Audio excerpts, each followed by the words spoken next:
Mr. Presiding Officer, I move to declare all elected positions in the Senate vacant. Is there any objection? Duly seconded. The motion is approved.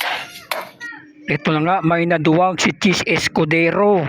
Sasanib siya doon sa minority para makuha uli ni Soto ang Senate President. Kaya pala si Chis Escudero ay hindi kinasuhan. Ito pala yung kapalit. Chis, nag-traitor ka sa iyong mga kasamahan. Bukas na sana ang pag-imbestiga sa flood control. So paano na ito? Ang tanong na lang kung matutuloy pa ba ang investigasyon bukas sa flood control. Lalong-lalo na imbitado ang 18 Marines.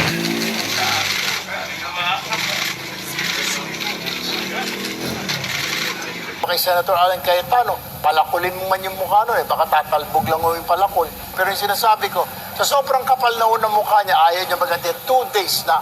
Ang nagsasuffer po yung taong bayan. That is the problem here.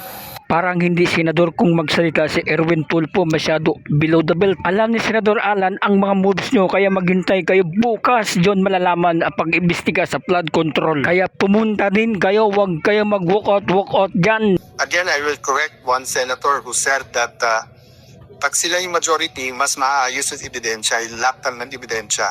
Hindi trabaho po ng senator judge na maglatar ng ebidensya.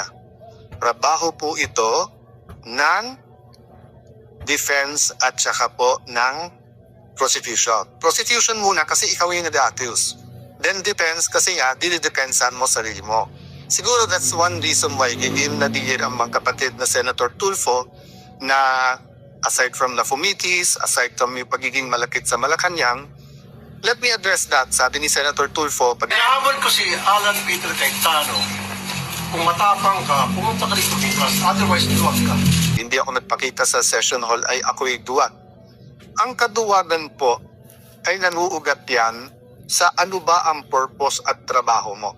Diba? So for example, kung ang trabaho mo ay magtanim, pero buhatog yun, grabe po yung kidlat, di tayo mo bumawala kidlat kasi it's not a matter of tapang, magtatanim ka na, tamaan ka man ng kidlat, di ba? So, ganun din sa sundalo. Hindi natin isusubo ang sundalo natin sa mga bagay na suicide ang mission. Pero ipagtanggol ang bansa at mamatay para sa bansa. Hindi lang sundalo, dapat pati kayong mga senador. So, yung hamon mo, magpakita ako kung hindi tiduan.